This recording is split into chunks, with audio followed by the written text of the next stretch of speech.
Hello again, friends. Today, we're going to be reading a book that my mom says was her favorite book to read to me when I was a kid, called Make Way for Ducklings by Robert McCloskey. Mr. and Mrs. Mallard were looking for a place to live, but every time Mr. Mallard saw what looked like a nice place, Mrs. Mallard said it was no good. There were sure to be foxes in the woods or turtles in the water, and she was not going to raise a family where there might be foxes or turtles. So they flew on and on.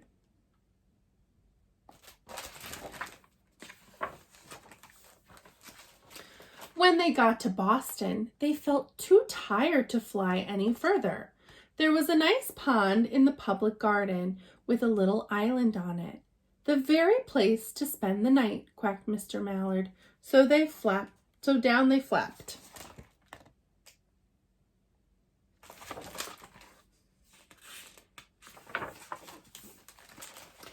Next morning, they fished for their breakfast in the mud at the bottom of the pond, but they didn't find much.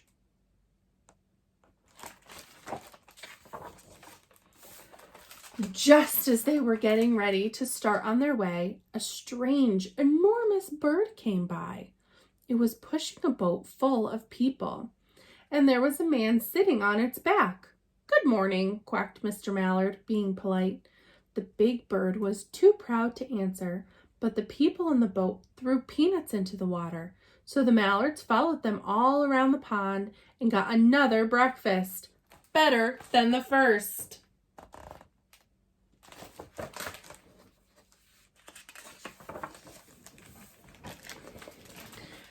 "I like this place," said Mrs. Mallard as they climbed on the bank and waddled along. "Why don't we build a nest and raise our ducklings right in this pond? There are no foxes and no turtles, and the people feed us peanuts. What could be better?" "Good," said Mr. Mallard, delighted that at last Mrs. Mallard had found a place that suited her. But "Look out!" squawked Mrs. Mallard, all of a dither. "You'll get run over." And when she got her breath, she added, "This is no place for babies. With all those horrid things rushing about, we'll have to look somewhere else."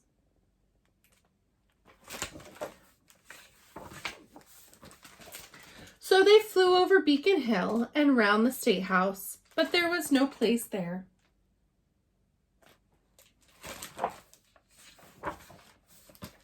They looked in Louisburg Square, but there was no water to swim in.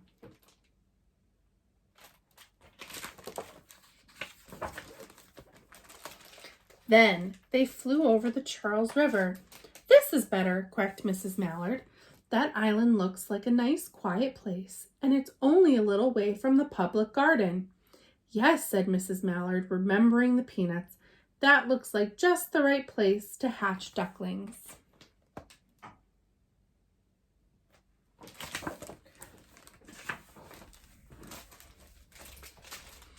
So they chose a cozy spot among the bushes near the water and settled down to build their nest.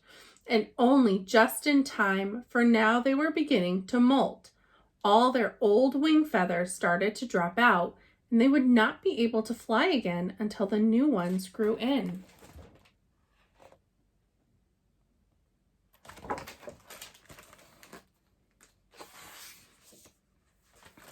But of course, they could swim. And one day they swam over to the park on the riverbank, and there they met a policeman called Michael. Michael fed them peanuts, and after that, the Mallards called on Michael every day.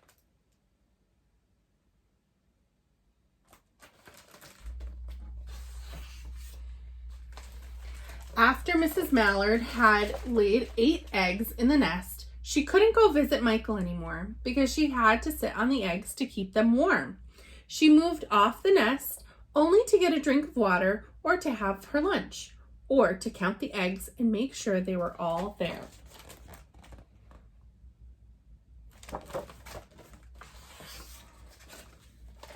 One day, the ducklings hatched out.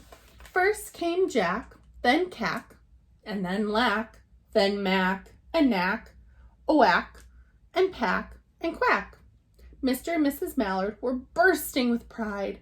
It was a great responsibility taking care of so many ducklings, and it kept them very busy.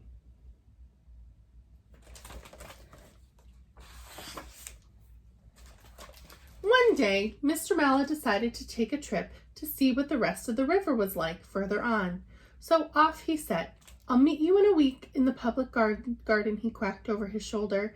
Take good care of the ducklings. Don't you worry, said Mrs. Mallard. I know all about bringing up children. And she did.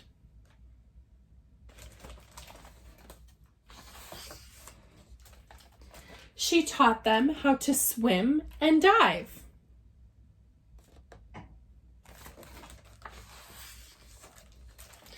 She taught them to walk in a line, to come when they were called, and to keep a safe distance from bikes and scooters and other things with wheels.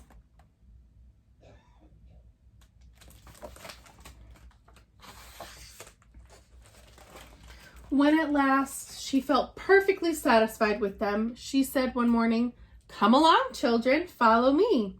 Before you could wink an eyelash, Jack, Cack, Lack, Mack, Knack, Whack, Pack, and Quack fell into line, just as they had been taught.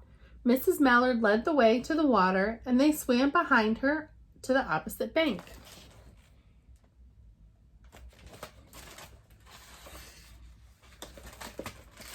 There, they waded ashore and waddled along till they came to the highway.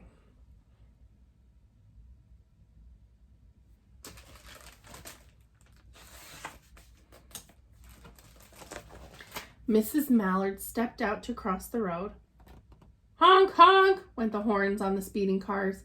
Quack, went Mrs. Mallard as she tumbled back again. Quack, quack, quack, quack, went Jack, Cack, Lack, Mack, Knack, Whack, Pack, and Quack, just as loud as their little quackers could quack.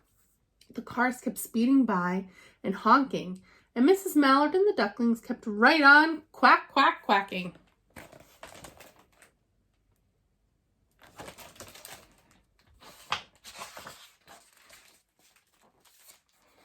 They made such a noise that Michael came running, waving his arms and blowing his whistle.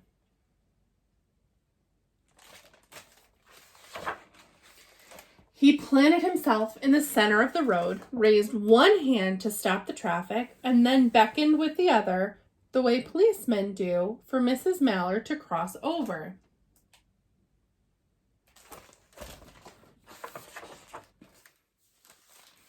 As soon as Mrs. Mallard and the ducklings were safe on the other side and on their way down Mount Vernon Street, Michael rushed back to his police booth.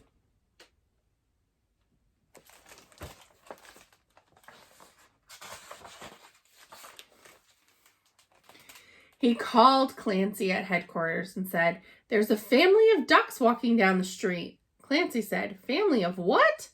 "Ducks," yelled Michael. "Send a police car, quick."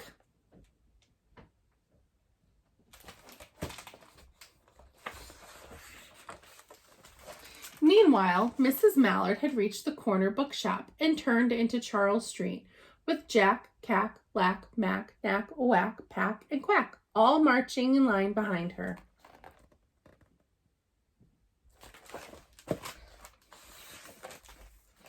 Everyone stared. An old lady from Beacon Hill said, "Isn't it amazing?" And the man who swept the street said, "Well, now, ain't that nice?" And when Mrs. Mallard heard them, she was so proud she tipped her nose in the air and walked along with an extra swing in her waddle.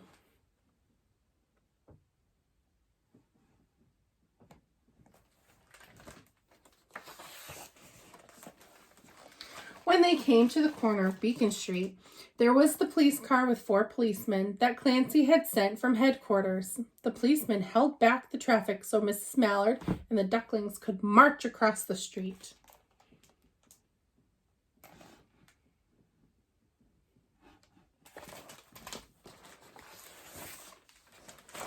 Right on into the public garden.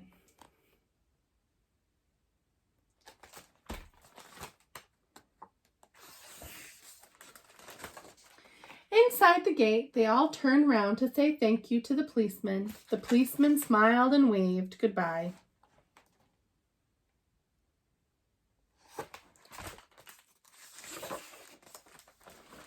When they reached the pond and swam across to the little island, there was Mr. Mallard waiting for them, just as he had promised.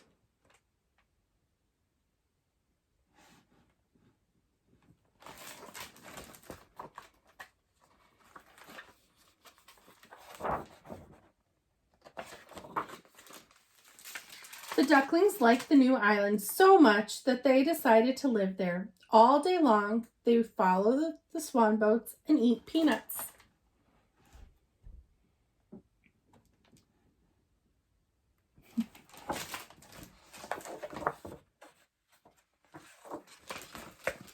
And when night falls, they swim to their little island and go to sleep.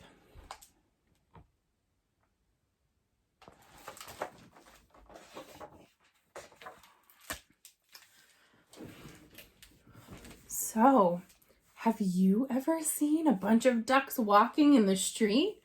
What do you think we would do or you would do to help them if they needed to get across the street? Would you help them like the policeman? Or would you try to guide them back to where they came from? Talk about it with your family or write about it in your journal. See you tomorrow.